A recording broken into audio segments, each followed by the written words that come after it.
సంగారెడ్డి జిల్లా ఆందోళ్ మండలంలోని ఓ farm house లో చోరీ జరిగింది. డాకూర్ గ్రామంలో ఈ ఘటన జరిగింది. ఫామ్ హౌస్ లో నుంచి దుండగుడు 3 లక్షల రూపాయల విలువైన వస్తువులను ఎత్తుకెళ్లాడు. దొంగతనానికి పాల్పడుతున్న దృశ్యాలు సీసీ కెమెరాలో రికార్డయ్యాయి. 3 రోజుల క్రితం జరిగిన ఈ దొంగతనం ఆలస్యంగా వెలుగులోకి వచ్చింది. ఈ ఫామ్ హౌస్ వరుసగా మూడోసారి చోరీ జరుగుతోంది. పోలీసులు సీసీటీవీ ఫుటేజ్ ఆధారంగా కేసు దర్యాప్తు చేస్తున్నారు.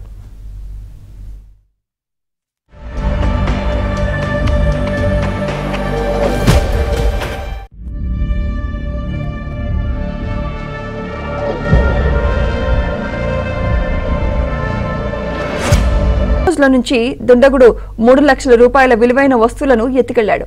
దొంగతనానికి పాల్పడుతున్న దృశ్యాలు సీసీ కెమెరాలో రికార్డయ్యాయి. 3 రోజుల క్రితం జరిగిన ఈ దొంగతనం ఆలస్యంగా వెలుగులోకి వచ్చింది. ఈ ఫామ్ హౌస్ వరుసగా మూడోసారి చోరీ జరుగుతోంది.